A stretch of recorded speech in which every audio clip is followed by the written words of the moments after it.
Hey guys, welcome back to Hunter Bank's featured fly of the month.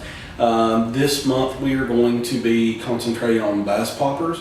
And so I've been trying to think a little out of the box, trying to figure out certain things that I can do to bass poppers to make them a little more appealing. So the thought in mind was to make something articulated. Such as this right here. You can see that it dangles around, gives some really good movement in the water and stuff. Some rubber legs kind of make it a little more lifelike. We've got a company that's really close to town here, Flymen. They've got some really good stuff that we kind of want to showcase with their double barrel popping bugs and also their articulated shanks. We're going to be working a little bit with some bonefish hooks. Which is a little meatier hook, but it's also going to give us some really good stability in the water, make the fly track nice, and so let's get started. Alright, welcome back. We're going to get started with this. I got my hook in the vise and ready to go. All I'm going to do is I'm going to start my thread right behind the eye of the hook. Just get enough on there. Break it or cut it, whatever you choose to do. Next thing here is going to be some chartreuse marabou. Now, you can use whatever type of tail fiber you like. You can use the DNA, you can use marabou here. Marabou gives it some nice pulsating actions in the water. So what I want is for this tail to be right about 2 lengths the hook shank. And that's about it right there. So I'm just going to switch hands here and I'm going to tie this in. And again, this is just right behind the eye of the hook. And I'm just going to give that a little cut right there. Take this and just cover that up. Okay. Next step is going to be, let's put a little bit of flash in the tail here. And so what I'm going to use is some Flashabou, holographic Flashabou in a chartreuse color. Basically all I'm going to do is pull out a little bit of thread here, set that around there, and I'm going to tie those down just like so. Now I can take it, tease this out onto both sides. Now again, you're going to see that that's a bit long. That's okay, because what we're going to do is we're going to come in here with our scissors and we're going to trim those and just discard them to the side, and those can be used for another fly here in just a few minutes. So we're almost done with the tail here. So what I'm going to do is I've got some Chinese saddle hackles here. These are a yellow chartreuse, and I've got 2 of them. And you'll see me adjusting these, and so basically I want to, in fly tying terms, marry these together, and you're going to notice that there's a contour to them. And so when I lay these on, or when I tie these on, these need to be just about probably a hook shank longer than the marabou is here. And so I want to kind of gauge those out just like so, and you're going to notice the contour, and that's how they're going to be tied in, just like so. And so I'm going to come in here and I'm just going to brush or pull these hackle barbs back, and I'm just going to kind of gauge that out to where I want it, and right about there is where I need it to be. Okay, I'm just going to come right here and I'm going to strip these hackle barbs off to expose that stem and trim that. Now this is kind of the trickier part to tying popping bugs and laying hackles in on the side. The problem, and what makes it tricky for a lot of folks, is getting them to stay on there the way they need to, like that. So over the years of playing with this stuff, I've figured out that sometimes I can come in here and all I'm going to do is put my stems right on top of this little ball of thread where I've been tying stuff in. And what I'm going to do is I'm going to start with kind of a loose wrap. Now there is a little bit of tension on that, so don't think there's none, but just a little looser wrap, and then as I go forward, I'm going to make those wraps just a little tighter, okay? And you're going to notice that they do stay in fairly straight, and that's what we're after. You're going to notice you got some stems over here. All we're going to do is just cut those. And as we do to one side, we have to do to the other. So I'm going to come back in. I'm going to marry these two tip to tip. Gauge them out. You can sit here and kind of push those out, and right about there is where those need to be.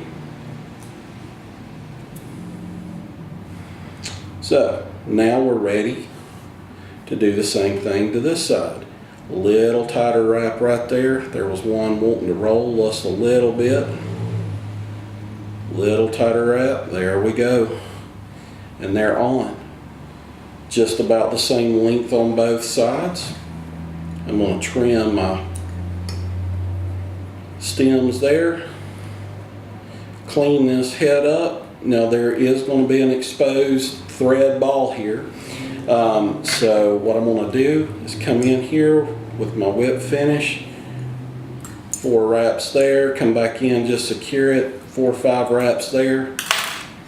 And we're going to trim this, okay? Now this is where our articulated shank comes in. While the tail of this fly is in the vise, I'm just going to simply hold this and put that on there. Just slips on right here. And so now you're articulated and ready to go. Now, folks, this is the trickier part of this fly, and that is by just getting this articulated shank here and trying to get your tail to sit still while you tie this fly. I promise you, I have done this once or 100 times, and I have found that hook several times in my finger. So now with part B of this fly, and that is, I'm just going to take my 6/0 uni thread and chartreuse, and I'm just going to put this on the hook, break it, and I'm going to come back here and I'm going to grab and force this closed. Just going to tie it closed, and I am going to be very generous with the thread right in here. The reason why I'm being generous with this thread is because this is what we are going to glue the popping bug head to. Now, I have actually started doing a little bit of a taper up here and putting a little more thread up top here. So it's not as, hopefully it won't be as bad to roll or rotate on the hook. And so I'm almost done.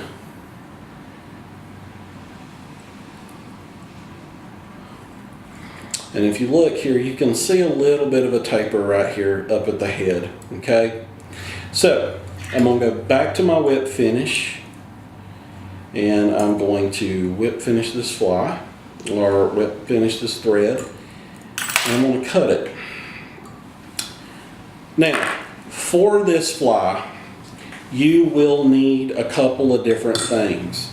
One is a bodkin, and the other is a cigarette lighter in some type of super glue.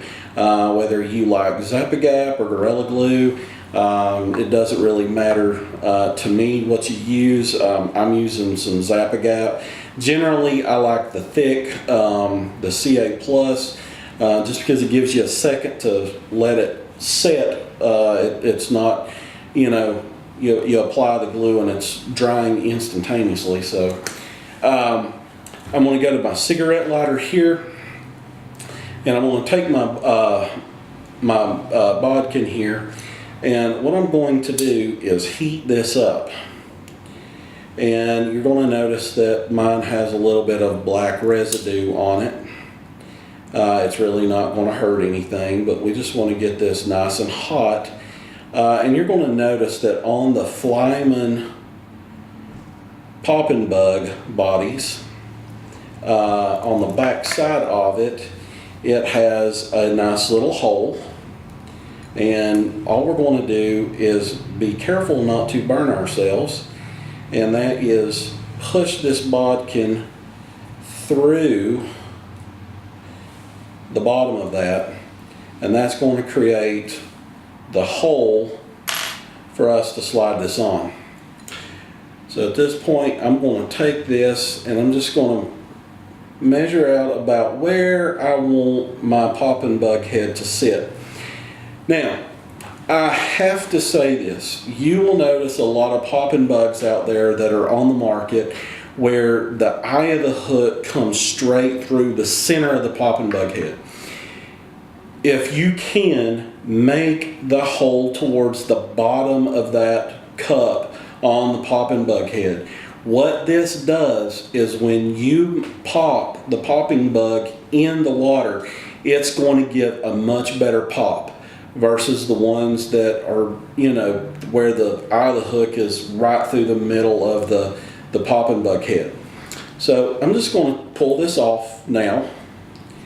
I'm going to go to my glue here, and you can be fairly liberal with it. I wouldn't go too crazy, but got my glue on there. All I'm going to do is push this back on there. I'm going to get that right where I want it, and I'm going to give it just a few minutes here to set up, okay? And right about there is where I want it, and I can actually feel this glue starting to take hold in that body, or on the inside of the popping bug head. I can actually get it out, make sure everything's square the way I want it, put it back in there, and I am going to be ready to go to tie the rest of this fly. And by the way, we're almost done with that. So at this point, I'm going to go back to my thread. I'm going to come in behind the popping bug head that is now glued onto the articulated shank. I'm going to trim that, and I'm going to go to some just webby, nasty hackle, okay? And I mean, this is just stuff, if you're a fly tyer and you got a bunch of just ugly slopping that you're not going to use, and you can't find anything to use it for, guess what? You just found a reason to use it. So I'm going to actually use just a little bit of this fluffy, nasty stuff, and I'm just going to pull this off and trim it. I'm going to shorten this stem up just a little bit, and I am going to tie that in behind the popping bug head. Alright, I'm going to get rid of this one right here, and I'm just going to palmer or wrap this hackle in behind this head.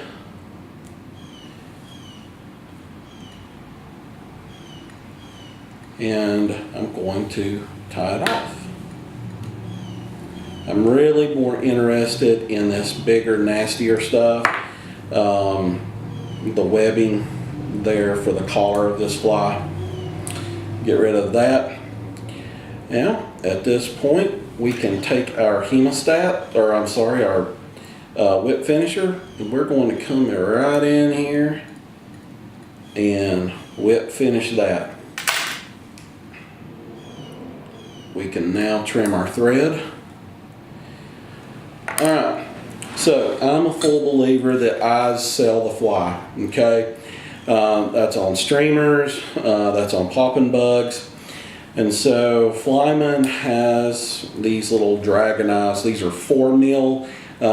We've been tying on a size medium double barrel head.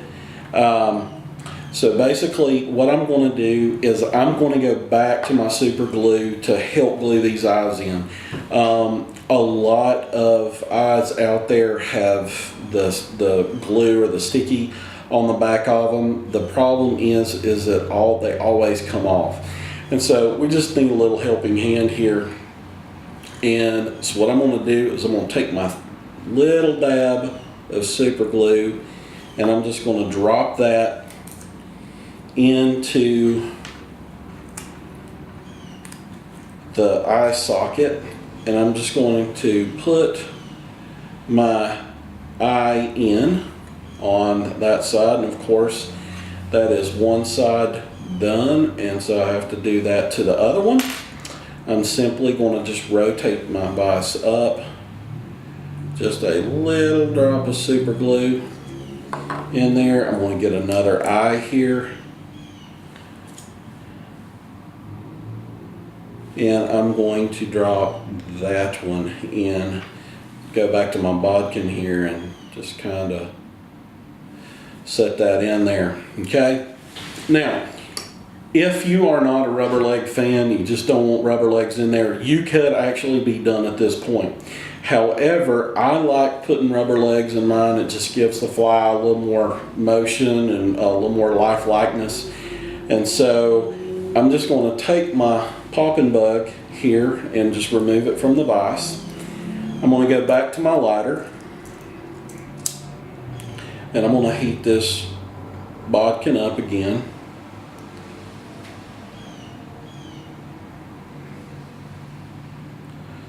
Also have a bobbin threader handy for this next step. So bodkin is heated up. I can take this and I'm going to set this in the back and push that through. Okay, I can remove that, and so we are good to go. I'm going to set I like to set my popping bug back in there. Alright, I'm going to take my bobbin threader, I'm going to stick it through the hole I just created, and I've got some rubber legs here, and these are Loco legs in the color of chartreuse. So you're going to notice that they're both intact, and I like doing that. Just for me, it makes it a little easier. And all I'm going to do is just pull these through. They're coming out on the other side here, so all I have to do is just even these up.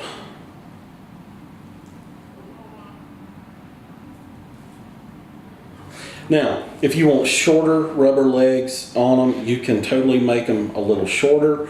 Or if you want them a little longer, that's the beauty with fly tying. I like to make mine just a hair bit longer, and so I'm just going to cut right here.